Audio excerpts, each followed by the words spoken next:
वंदे भारत। जैसा कि हम लोग जो है लॉजिकल वेन डायग्राम पढ़ रहे थे और लॉजिकल वेन डायग्राम के अंतर्गत हम लोग जो है एक टाइप का जो है पढ़ चुके हैं। अब आज हम लोग जो है दूसरे टाइप का जो है लॉजिकल वेन डायग्राम यानी वैन आरेख पढ़ेंगे। इसमें क्वेश्चन थोड़ा बड़े बड़े होते हैं और उसको जो है लिखने के लिए पूरा स्पेस चाहिए होता है। तो देखिए, ये पहला क्वेश्चन है आपके सामने है और इसे हम लोग पढ़ते हैं और सॉल्व करने की कोशिश करते हैं। देखिए, निम्न आरेख एक कंपनी के किसी विशेष विभाग में कर्मचारियों द्वारा बोली जाने वाली भाषाओं की संख्या के लिए किए गए सर्वेक्षण का परिणाम है। आरेख का अध्ययन करें और उस विकल्प की पहचान करें जो गलत है। यानी ये विकल्प है 1 2 3 4, ये 4 विकल्प है A B C D और कह रहा है कि ये जो आरेख है इसका अध्ययन करिए और अध्ययन करके इस विकल्प में से जो गलत है उसको जो है उसकी पहचान आप करेंगे। ठीक है, चलिए पहला विकल्प दिया है सर्वेक्षण में कुल 54 कर्मचारी हैं। तो सर्वेक्षण पूरी कंपनी का होगा, यानी पूरी कंपनी के कर्मचारियों का होगा। तो इसमें जितने भी डाटा हैं, जैसे ये मान लीजिए अंग्रेजी बोलने वाले हैं कर्मचारी, ये आपके हिंदी बोलने वाले हैं और ये मराठी बोलने वाले हैं। यानी ऐसे देखिए, ये आपके जो है हिंदी बोलने वाले हैं इस पूरे जो है इसमें, और इंग्लिश बोलने वाले हैं ये पूरे, और इसमें जो है ये हिंदी बोलने वाले हैं और ये आपके जो है मराठी बोलने वाले हैं। 3 भाषा बोलने वाले कर्मचारी उस कंपनी में काम करते हैं। तो कह रहा सर्वेक्षण में कुल 54 कर्मचारी हैं, यानी सारे जितने भी कर्मचारी हैं उनको आप जोड़ लीजिए, पता चल जाए। अगर वो 54 है तब तो ये सही है, अन्यथा गलत है विकल्प। चलिए जोड़िए, ये देखिए 10 ऐसे ही जोड़ लीजिए, 10 8 18, 18 18 और 3 21 और 21 5 26, 26 हो गया, 26 और ये आपका 12, 28 10 38, 38 38 और 7, 38 और 7 45, 45 और 9 54। हाँ 54 है पूरा। तो ये आपका जो है सही है। ये सर्वेक्षण में कुल 54 कर्मचारी जो है भाग लिए, इनको आप जोड़ेंगे। चलिए देख लीजिए, ऐसे ही जोड़ करके देख लीजिए। यहाँ पे 10 धन 8 धन 3 धन 5, ये है 10, ये है 8, ये 3, ये 5, ये पूरा हमने लिख लिया। फिर उसके बाद देखिए 12 और धन 7, 12 धन 7, फिर उसके बाद आपका ये 9, एक अकेला है, इनको जोड़ेंगे तो ये सारे जोड़ करके जो है आपका 54 आ जाएंगे। यानी ये विकल्प जो है सही है। ठीक है, इस विकल्प में कोई गलती नहीं है, ये विकल्प सही है। फिर उसके बाद आइए दूसरा क्वेश्चन देखते हैं। 30 कर्मचारी हिंदी बोल सकते हैं, 30 कर्मचारी हिंदी बोल सकते हैं। तो हिंदी वाला देखिए कौन सा है, ये पूरा हिंदी का है, ये इतना। तो इसके अंदर, इस पूरे के अंदर जो जितने भी जो है ये डाटा लिखे हुए हैं वो हिंदी बोल सकते हैं। और इधर ये सिर्फ जो ये 12 लिखा हुआ है वो केवल हिंदी बोल सकते हैं, केवल हिंदी। और इस पूरे गोले के अंदर, वृत्त के अंदर जितने भी डाटा हैं उसमें ये केवल हिंदी बोल सकते हैं। और 8 ऐसे हैं जो अंग्रेजी के साथ साथ हिंदी भी बोल सकते हैं, और 7 ऐसे हैं जो हिंदी के साथ साथ मराठी बोल सकते हैं, और 3 ऐसे हैं जो हिंदी भी बोल सकते हैं, अंग्रेजी भी बोल सकते हैं और मराठी भी बोल सकते हैं। तो इसमें क्या क्या रहा, यानी 30 कर्मचारी हिंदी बोल सकते हैं। तो 30 कर्मचारी यानी केवल हिंदी के लिए नहीं पूछ रहा है, जितने भी बोल सकते हैं हिंदी उन सबको पूछ रहा है, बता रहा है। अरे भाई, हम कह रहे हैं अगर हम हिंदी बोल सकते हैं तो हम अंग्रेजी भी तो बोल सकते हैं, हम मराठी भी तो जान सकते हैं, जानते होंगे। तो उसमें ये वाली डाटा और ये वाली डाटा और ये वाली डाटा भी जो है ऐड हो जाएगी।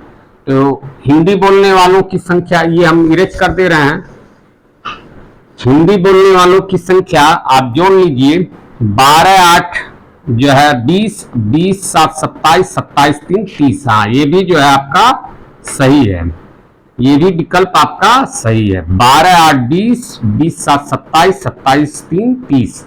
ठीक है, ये हिंदी बोलने वाले, ये वाला हिंदी था। अगला देखिए, ये सी विकल्प, सी विकल्प कह रहा है 30 कर्मचारी मराठी नहीं बोल सकते हैं, यानी मराठी न बोलने वालों की बात हो रही है। अब इसमें जितना मराठी बोल सकते हैं उनको निकाल दीजिए आप। तो आप देखेंगे कि इस वाले वृत्त में जितने भी हैं मराठी बोल सकते हैं, इस पूरे वृत्त में जितने हैं वो मराठी बोल सकते हैं। इस वृत्त को आप निकाल दीजिए, इस वृत्त के डाटा को हटा दीजिए। अब आपके पास बचा क्या, 10 8 18 और 18 19 20 और 10 30, यानी 30 कर्मचारी ये तीनों हैं, ये यहाँ यहाँ यहाँ ये 30 कर्मचारी हैं, ये जो है मराठी नहीं बोल सकते, मराठी के अतिरिक्त हैं। ठीक है, हाँ, ये भी विकल्प आपका सही है, इसमें भी कोई गलती नहीं है। चलिए अब चौथा विकल्प देखते हैं। कह रहा है 23 कर्मचारी केवल 2 भाषाएं बोल सकते हैं। तो 2 भाषाएं बोलने वाले कर्मचारी कौन कौन से होते हैं, जो 2 वेन डायग्राम में कॉमन होते हैं। तो 2 वेन डायग्राम में कॉमन देखिए आपकी, ये 8 है, ये हिंदी और अंग्रेजी के बीच का है 8। तो 2 भाषाएं बोल सकने वाला ये 8 हो गया पहला। फिर उसके बाद दूसरा देखिए 2 भाषाएं बोलने वाला ये हो गया 7, ये हिंदी और मराठी बोल सकता है ये 7, इसको भी जोड़ लीजिए। फिर उसके बाद 2 भाषाएं बोलने वाला आपका ये 5 है, ये 5 वाला जो है ये अंग्रेजी भी बोलेगा और मराठी बोलेगा। ठीक है, इसको भी यहां लिख लीजिए 5। और ये जो 3 आप देख रहे हैं, ये 3 भाषा बोल सकता है, क्योंकि ये तीनों में कॉमन है, अंग्रेजी हिंदी और मराठी तीनों में कॉमन है। यहाँ पर सिर्फ केवल 2 भाषाएं बोल सकने वाले कर्मचारी की संख्या पूछ रहा है। तो सिर्फ मात्र 8 7 और 5, ये वाला 8, ये वाला 7 और ये वाला 5 ही हम गणना में लेंगे।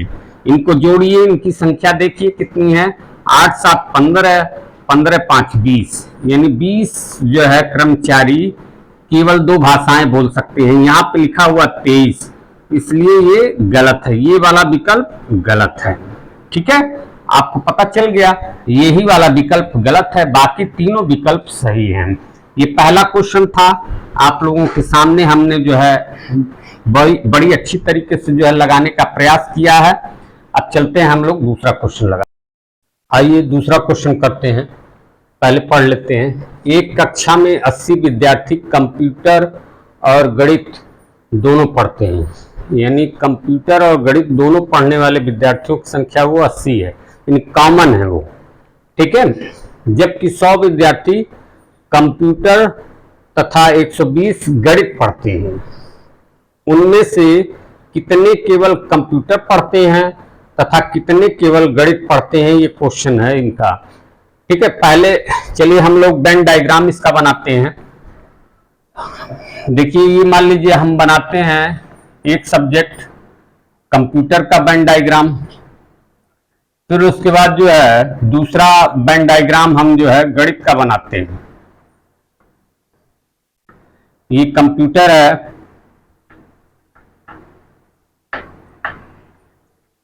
और ये गणित है।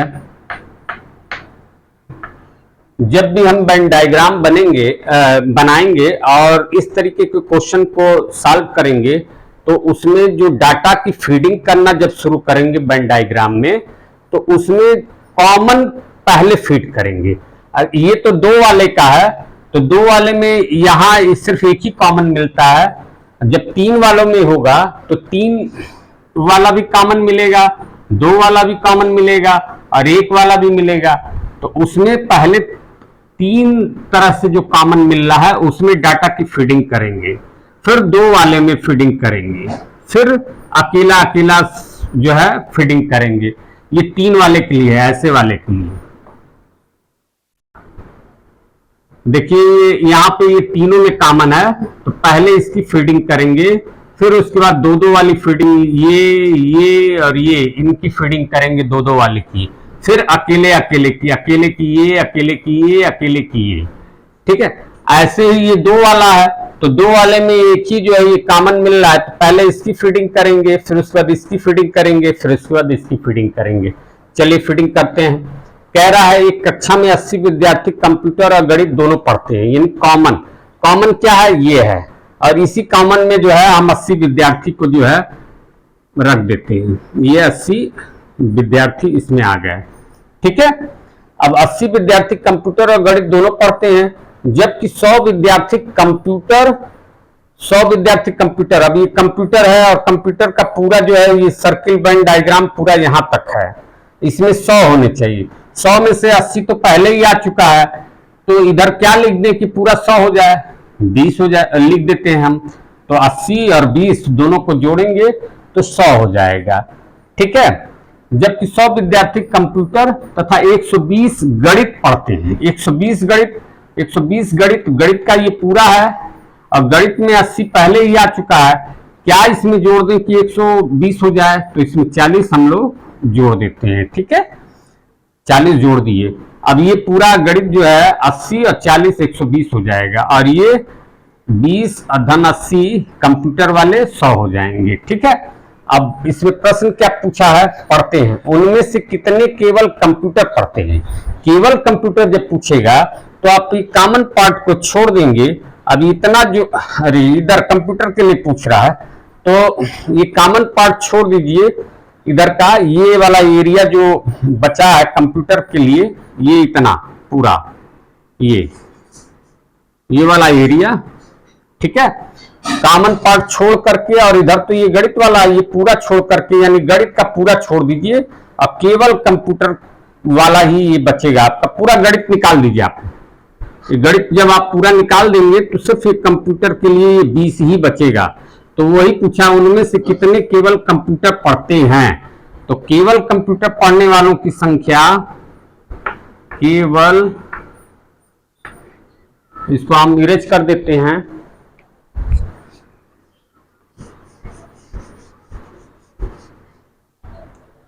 केवल कंप्यूटर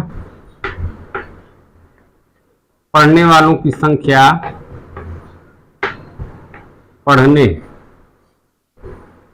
केवल कंप्यूटर पढ़ने वाले जो है आपके, ये सिर्फ मात्र 20 हो जाएंगे, क्योंकि इसमें से हम गणित का पूरा पोर्शन निकाल देंगे। कितने हो जाएंगे, मात्र 20 हो जाएंगे। ठीक है, फिर उसके बाद इसमें दूसरा क्वेश्चन पूछा है, तथा कितने केवल गणित पढ़ते हैं।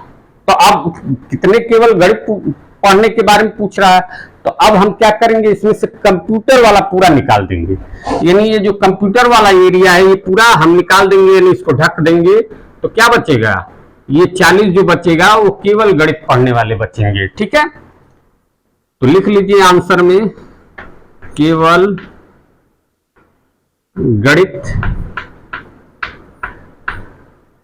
केवल गणित पढ़ने वाले की संख्या बराबर हो जाएगा 40।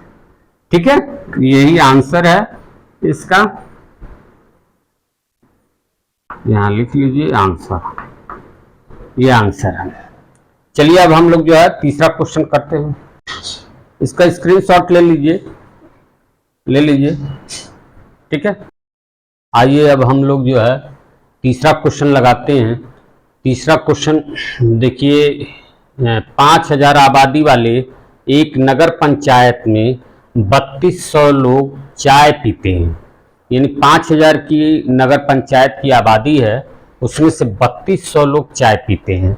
ठीक है, ये नहीं बोला है कि केवल चाय पीते हैं, उसमें बोला है कि 3200 लोग चाय पीते हैं, 2500 लोग कॉफ़ी पीते हैं, और जो है उसमें 2500 लोग जो है कॉफ़ी पीते हैं, और 1500 लोग चाय और कॉफ़ी दोनों पीते हैं, यानी मिक्स हैं, जो है दोनों वेन डायग्राम के बीच में है, कॉमन में है। कॉमन में जो है आपके 1500 लोग चाय और कॉफ़ी दोनों पीते हैं। फिर उसके बाद उसमें क्वेश्चन पूछा गया है, 3 क्वेश्चन पूछे गए हैं। पहला ये है, उनमें से कितने लोग ना तो चाय पीते हैं और ना ही कॉफी पीते हैं। ठीक है। फिर दूसरा क्वेश्चन पूछा गया है, चाय नहीं पीने वाले की संख्या कितनी है।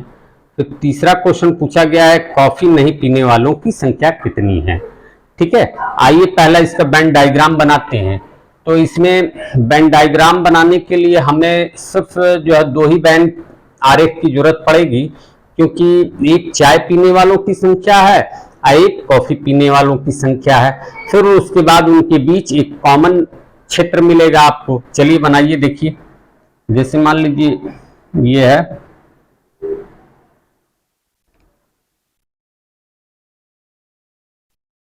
ये हो गई। ये मान लीजिए ये चाय पीने वाले की है वेन डायग्राम, और ये कॉफी पीने वाले की वेन डायग्राम है। अब क्वेश्चन के हिसाब से करिए। और इसमें सबसे पहले मैंने बताया था, जो सबसे ज्यादा कॉमन एरिया है, जो सबसे ज्यादा कॉमन एरिया घिरा हुआ है, पहले उसी डाटा को भरते हैं हम लोग। तो इसमें हम लोग देखिए, यहाँ पर देखेंगे एक चीज लिखा हुआ है, 1500 लोग चाय और कॉफी दोनों पीते हैं। तो ये कॉमन है, यानी चाय पीने वाले और कॉफी पीने वाले दोनों की संख्या, ये कॉमन संख्या दी हुई है 1500। तो ये 1500 जो है लोग चाय भी पीते हैं और कॉफी भी पीते हैं। तो ये 1500 को हम कहाँ डालेंगे, ये कॉमन एरिया में डालेंगे, ये 1500। ठीक है। ये 1500 लोग चाय और कॉफी दोनों पीते हैं। फिर उसके बाद क्या कहता है, कह रहा है 5000 आबादी वाले एक नगर पंचायत में 3200 लोग चाय पीते हैं। ये नहीं कह रहा कि केवल चाय पीते हैं, 3200 लोग चाय पीते हैं। तो 3200 लोग जब चाय पीते हैं तो ये पूरा क्षेत्र जो है 3200 लोगों का है, ये चाय पीने वालों की। तो इसमें से 1500 लोग तो कॉमन में चले गए, जो चाय भी पीते हैं और कॉफी भी पीते हैं। अब 1500 के बाद क्या जोड़ दें कि 3200 हो जाए, हम 1700 जोड़ दें। 1700 अगर हम जोड़ देते हैं तो जो है आपका ये 3200 हो जाएगा। यानी ये जो 1500 लोग थे वो चाय भी पीते थे और कॉफी भी पीते थे, और ये 1700 लोग केवल चाय पीते हैं। और दोनों मिलाकर के जो है 3200 लोग चाय पीते हैं। ये दोनों मिला दें तो 3200 लोग चाय के अंदर आ गए, यानी चाय पीने वाले हो गए। अब कह रहा है फिर 2500 लोग कॉफी पीते हैं। तो 2500 लोग कॉफी पीते हैं, तो कॉफी का जो है वेन डायग्राम ये है। अब उसमें से 1500 लोग तो कॉमन में चले गए, है तो वो भी कॉफी में। अब 2500 बनाने के लिए 1500 तो पहले ही हैं, तो 2500 बनाने के लिए 1000 की जरूरत और पड़ेगी। ये लीजिए 1000 और हो गए। तो यानी ये 1000 केवल और केवल कॉफी पीते हैं, और कॉफी पूरा कॉफी पीने वालों की कुल संख्या जो है वो 1000 धन 1500 यानी 2500 है। यानी कहने का तात्पर्य है ये 1500 लोग कॉफी के साथ साथ चाय भी पीते हैं। ठीक है। अब देखिए क्या कहता है, गांव की आबादी 5000 है। अब इसने क्वेश्चन क्या किया है, उनमें से कितने लोग न तो चाय पीते हैं और न ही कॉफी पीते हैं। तो ये देखिए पहले पीने वालों की कुल संख्या कितनी है, ये हम जोड़ करके देख लेते हैं। तो देखिए पहले पीने वालों की संख्या हमें निकालना है, पीने वालों की संख्या, पीने वालों की संख्या यानी जो चाय और कॉफी दोनों पीते हैं, पीने वालों की संख्या। तो पीने वालों की संख्या आपकी हो जाएगी ये 1700 धन 1500 और धन ये 1000 है। ठीक है, 1000, 1700 धन 1500 धन 1000। तो हम जोड़ेंगे तो हो जाएगा 1700 धन 1500 और धन 1000। ये हो करके आपका हो जाएगा 17 15 जो है 15 10 25 25 10 35 35 और 7 4200, यानी 4200 लोग पीने वाले हैं। यानी या तो ये लोग चाय पीते हैं, या तो ये लोग कॉफी पीते हैं, या तो ये लोग चाय कॉफी के साथ दोनों पीते हैं, यानी ये कुल 4200 लोग पीने वालों की संख्या हो गई। और इसमें पूछा क्या, उनमें से कितने लोग न तो चाय पीते हैं और न ही कॉफी पीते हैं, यानी न पीने वालों की संख्या। अब चूंकि गांव की आबादी 5000 है, अब पीने वालों की संख्या 4200 है, तो न पीने वालों की संख्या 5000 में से 4200 हम घटा देंगे, तो यानी 800 लोग ऐसे होंगे कि जो न चाय पीते हैं और न कॉफी पीते हैं, यानी कुछ भी नहीं पीते हैं। तो न चाय और न काफी और न काफी पीने वालों की संख्या है ये, तो हो जाएगी न चाय और न कॉफी, यानी कुछ भी नहीं पीते हैं, तो वो हो जाएगा 5000 माइनस, यहां जगह नहीं है, यहां लिख लेते हैं 4200।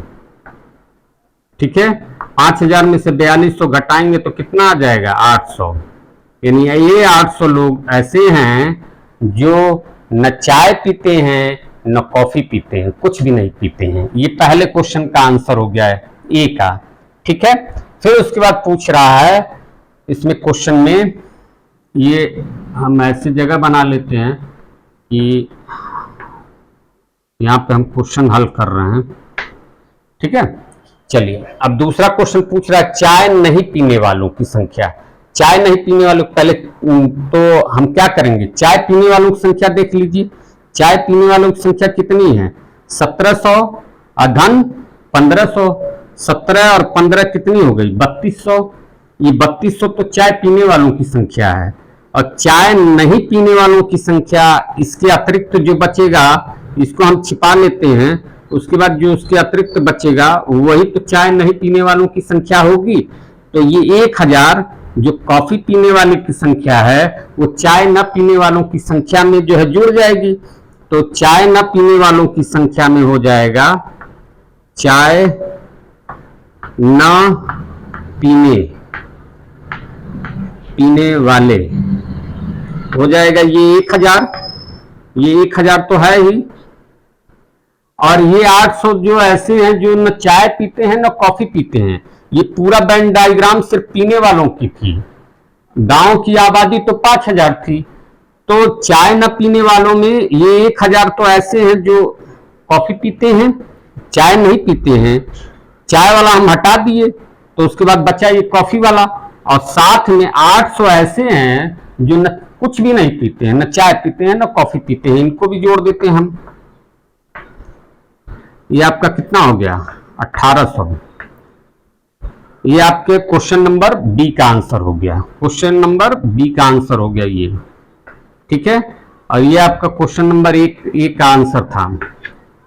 फिर उसके बाद आपका बच्चा क्वेश्चन नंबर सी। अब कॉफी नहीं पीने वालों की संख्या, सेम उसी प्रकार से जैसे चाय नहीं पीने वालों की संख्या आपने ज्ञात किया, उसी प्रकार से कॉफी नहीं पीने वालों की संख्या हम ज्ञात करेंगे। कैसे, देखिए कॉफी पीने वालों की संख्या कितनी है, ये कॉफी पीने वालों की संख्या है ये पूरी, यानी 1000 और धन 1500, यानी 2500 कॉफी पीने वालों की संख्या है। अब बाकी जो बचा ये 1700 और प्लस ये 800, 17 और प्लस 800 यानी 2500 ऐसे लोग हैं जो कॉफी नहीं पीते हैं, यानी कॉफी नहीं पीने वालों की, यानी सी का आंसर हो जाएगा सी, कॉफी नहीं पीने वालों की संख्या, कॉफी नहीं पीने वालों की संख्या बराबर हो जाएगा, ये आपकी 1700 पहले से है जो चाय पीते हैं, ठीक है, 1700 ये और प्लस 800 ये जो न चाय पीते हैं न कॉफी पीते हैं, इनको हम 800 ऐड कर लेते हैं, तो ये हमारे कितने हो जाएंगे कुल 2500, यानी ये 2500 जो लोग हैं ये कॉफी नहीं पीते हैं। ठीक है, क्योंकि इधर ये 2500 लोग कॉफी पीते थे और गांव की आबादी 5000 थी, तो कॉफी पीने वालों की संख्या जब घटा देंगे आबादी में से तो वैसे भी 2500 आ जाएगी, और इस तरीके से भी 2500 आ जाएगी। तो इस प्रकार से आप लोग ये क्वेश्चन समझ चुके होंगे, आशा है अच्छी प्रकार से समझे होंगे। आइए चलिए इसके बाद जो है अगला क्वेश्चन हम स्क्रीनशॉट ले लीजिए इसका, ठीक है। यहाँ तक क्वेश्चन है, ये पूरा यहाँ तक ये जो है ऊपर इसके क्वेश्चन है। क्वेश्चन में ए बी सी जो है इसी के बेस पे क्वेश्चन किए गए हैं। ये ए का आंसर है यहाँ तक, ठीक है। ये बी का आंसर है यहाँ, और ये सी का आंसर है, ठीक। ये सी का आंसर है और ये आपका जो है बी का आंसर है, ठीक। स्क्रीनशॉट ले लीजिए। आइए अब हम लोग जो है क्वेश्चन नंबर 4 देखते हैं। इसके क्वेश्चन बहुत बड़े बड़े हैं, लंबे लंबे हैं। ये देखिए पूरा 4 नंबर क्वेश्चन जो है यहाँ तक लिखा गया है। पूरा ब्लैक बोर्ड जो है उसी से भरा हुआ है। चलिए आइए इसको हल करते हैं। इसमें लिखा हुआ है, पहले क्वेश्चन ही पढ़ने में टाइम लगेगा। एक कक्षा में 30 विद्यार्थी गणित में उत्तीर्ण हुए, ठीक है। तो एक विषय गणित का है और उस गणित विषय के विषय में जो है बताया गया है कि 30 विद्यार्थी गणित में उत्तीर्ण हुए हैं।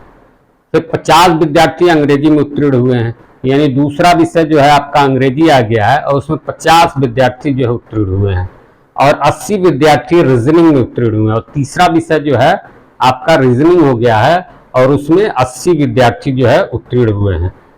यानी कहने का मतलब है 3 वेन डायग्राम बनेंगे। 3 वेन डायग्राम का जो है ये क्वेश्चन है। फिर उसके बाद देखिए क्या लिखा है, 5 विद्यार्थी गणित और अंग्रेजी दोनों में उत्तीर्ण हुए हैं। अब यहाँ दो के कॉमन का बता रहा है कि 5 विद्यार्थी गणित और अंग्रेजी, यानी दो विषय के कॉमन का बता रहा है। गणित और अंग्रेजी दोनों में जो है 5 विद्यार्थी उत्तीर्ण हुए हैं। फिर उसके बाद कह रहा है कि 15 विद्यार्थी अंग्रेजी और रीजनिंग में, ये अंग्रेजी और रीजनिंग 2 विषय का कॉमन में बता रहा है कि 15 विद्यार्थी उत्तीर्ण हुए हैं। और फिर जो तीसरा जो है कॉमन बता रहा है 10 विद्यार्थी गणित और रीजनिंग में उत्तीर्ण हुए हैं, ठीक है। ये दो के कॉमन का जो है पूरा हो गया। अब जो है एक जो है तीनों विषय के कॉमन का जो बता रहा है, डाटा दिया हुआ है, कह रहा अंग्रेजी, रीजनिंग और गणित तीनों में 2 विद्यार्थी उत्तीर्ण हुए हैं। यानी जो तीनों का जो है घेरा से जो घेरा होगा क्षेत्र, उसमें सिर्फ 2 विद्यार्थी रहेंगे। जो है अंग्रेजी, रीजनिंग और गणित तीनों में 2 विद्यार्थी उत्तीर्ण हुए हैं। ये तीनों विषय लिए हुए हैं 2 विद्यार्थी। अब उपरोक्त के आधार पर, ये जो उपरोक्त डाटा है उसके आधार पर निम्न का उत्तर दें। यानी ये जो निम्न नीचे ये क्वेश्चन किए गए हैं इनका उत्तर देना है। इसमें पूछा है केवल गणित में उत्तीर्ण होने वालों की संख्या, केवल गणित में उत्तीर्ण होने वालों की संख्या। फिर उसके बाद पूछा है केवल अंग्रेजी में उत्तीर्ण होने वाले की संख्या। फिर उसके बाद पूछा है केवल रीजनिंग में उत्तीर्ण होने वालों की संख्या। फिर पूछा है कुल विद्यार्थियों की संख्या, यानी कुल कितने विद्यार्थी जो है विद्यालय में हैं, ठीक है। चलिए पहले इसका वेन डायग्राम बनाया जाए। वेन डायग्राम जब भी ऐसे क्वेश्चन का हम लोग बनाते हैं तो सबसे पहले जो तीनों में कॉमन होता है उस डाटा को फिल करते हैं। फिर उसके बाद जो दो में कॉमन होता है उस डाटा को फिल करते हैं। फिर एक में जो रह जाता है उसको फिल करते हैं। यही सिद्धांत है। अगर उससे उल्टा अगर आप प्रोसीजर अपनाएंगे तो इस वेन डायग्राम में आप डाटा को फिल नहीं कर पाएंगे और क्वेश्चन आपका गलत हो जाएगा। पहले क्या करेंगे, पहले 3 वाले का डाटा फिल करेंगे, फिर 2 वाला, फिर 1 वाला, ठीक है। चलिए हम लोग बनाते हैं वेन डायग्राम। ये मान लीजिए 1 हो गया और ये 2 हो गया और ये आपका 3 हो गया, ठीक है। चलिए और ये आपका जो है पहला वाला हो गया आपका कौन कौन से विषय हैं, विद्यार्थी गणित, ये आपका गणित हो गया, ठीक है। ये गणित लिख दिए। दूसरा आपका जो है हो जाएगा अंग्रेजी, ये अंग्रेजी हो गया, ठीक। फिर उसके बाद तीसरा रीजनिंग है। तीसरा जो है क्या है, रीजनिंग,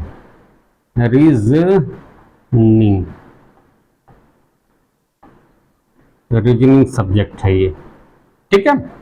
ये 3 वेन डायग्राम है। अब इसमें कॉमन कौन सा एरिया है, कॉमन क्षेत्र जो है ये आपका है, ये कॉमन क्षेत्र है जो तीनों में कॉमन है। पहले इस डाटा का जो है इस कॉमन क्षेत्र का डाटा हम भरेंगे और वो कॉमन क्षेत्र का नीचे से क्वेश्चन में वो कॉमन डाटा मिलेगा आपको। देखिए अंग्रेजी, रीजनिंग और गणित तीनों में 2 विद्यार्थी उत्तीर्ण हुए, यानी तीनों में 2 विद्यार्थी उत्तीर्ण हुए हैं। यहां पर आपका 2 विद्यार्थी आ जाएगा, ठीक है। चलिए फिर उसके बाद इसमें देखिए वैसे ही इसमें जो है जो क्वेश्चन लिखे जाते हैं उसमें ये 3 डाटा वाला नीचे ही मिलता है, फिर उससे ऊपर वाला 2 मिलते हैं, फिर उससे ऊपर जो ऊपर जाएंगे तो उसमें 1 वाले का डाटा आपको इन क्वेश्चनों में मिलता है। इसलिए हमेशा नीचे से शुरुआत करके जो है इसमें हम लोग फिल करते हैं। चलिए अब फिर आगे देखिए 2-2 का खोजेंगे हम लोग। तो अब यहाँ से 2-2 का खोजेंगे। उत्तीर्ण हुए 80 विद्यार्थी रीजनिंग में उत्तीर्ण हुए। अब यहाँ से 2-2 का है, देखिए लिखा है 5 विद्यार्थी गणित और अंग्रेजी दोनों में उत्तीर्ण हुए। गणित और अंग्रेजी में 5 विद्यार्थी, तो 5 में से तो 2 यहाँ आ ही गए हैं, पहले से है, तो अब कितने बचेंगे कि 5 हो जाए, 3, ठीक है, ये 3 हो गए। देखिए 5 में से 2 पहले से फिल था क्योंकि कॉमन एरिया में था, तो अब यहाँ 3 ही तो बचा। गणित और अंग्रेजी के बीच जो 5 दिखाना था ऐसे हो जाएगा, 2 यहाँ 3 यहाँ। 5 विद्यार्थी गणित और अंग्रेजी दोनों में उत्तीर्ण हुए हैं, ठीक है, हो गया। फिर उसके बाद 3 का हमने पहले कर दिया था यहाँ पर, अब 2-2 का चल रहा है, 2-2 में ये पहला हो गया। फिर उसके बाद 2-2 में एक ये है और एक ये है, ये भरेंगे, ठीक है। 15 विद्यार्थी अंग्रेजी और रीजनिंग में उत्तीर्ण हुए।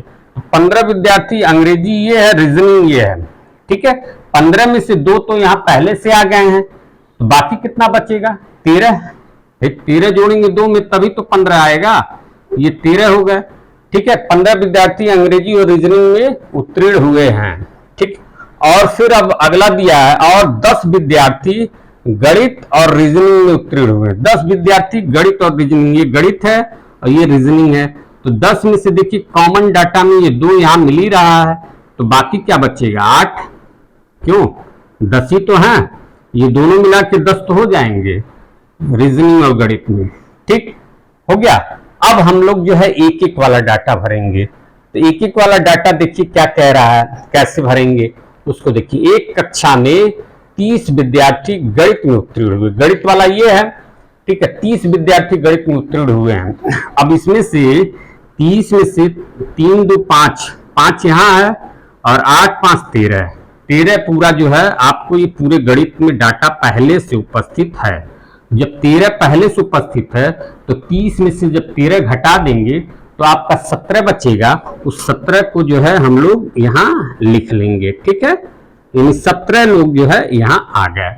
फिर उसके बाद देखिए क्या लिखा हुआ, एक कक्षा में 30 विद्यार्थी गणित में उत्तीर्ण हुए।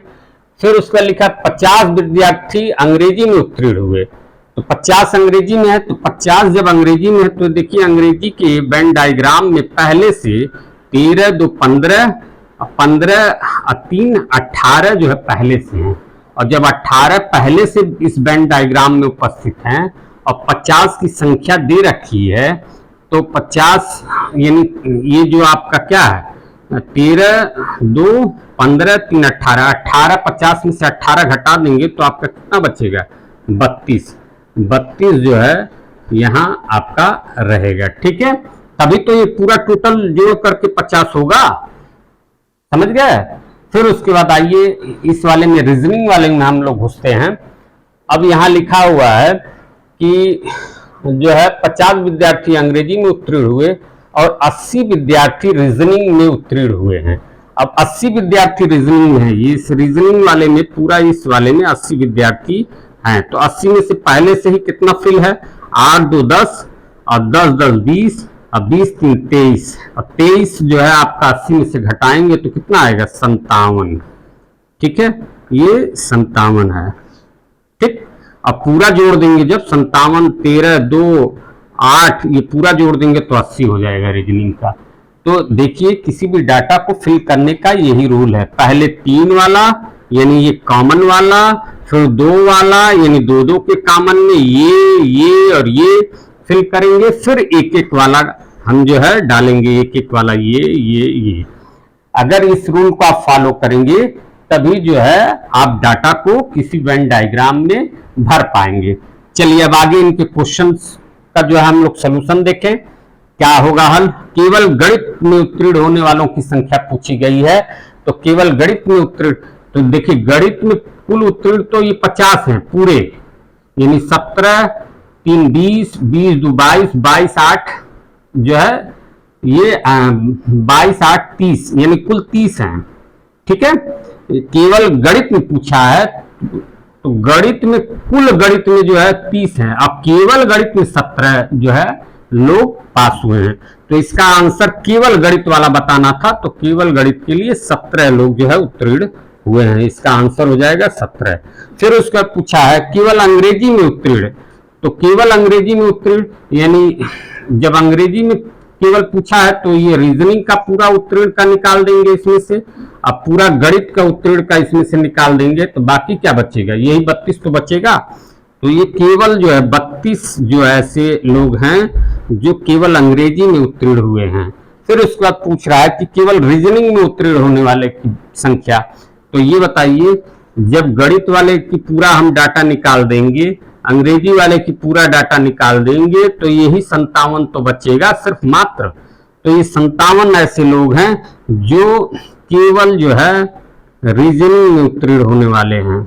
ठीक है, फिर उसके बाद कह रहा है कुल विद्यार्थियों की संख्या कितनी है। तो कुल विद्यार्थियों की संख्या हम जब जोड़ेंगे इनको, तो चलिए जोड़ा जाए, तो 17 सबको जोड़ लेंगे, जितना भी डाटा सबको जोड़ना, 17 3 धन 32 धन 8 धन 2 धन 13 और धन 57 सबको जोड़ेंगे तो 17 3 20 20 20 20 30 50 52 52 8 60 60 60 60 2 62 62 62 3 65 75 75 और ये 57 132 132। ठीक है, यानी कुल जो है विद्यार्थियों की संख्या, कुल विद्यार्थियों की संख्या 132 है। तो इस प्रकार से 4 क्वेश्चन मैंने इस बेस पे आप लोगों को समझा दिए हैं। इसका स्क्रीनशॉट अच्छे से ले लीजिए।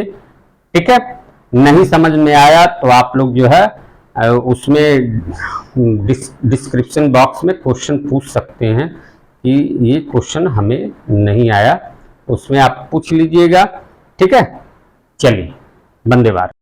स्क्रीनशॉट ले लीजिए सभी लोग अच्छे से इसका। हाँ, कमेंट सेक्शन में पूछ लीजिएगा क्वेश्चन। ठीक है, इस पे आधारित कोई भी हो।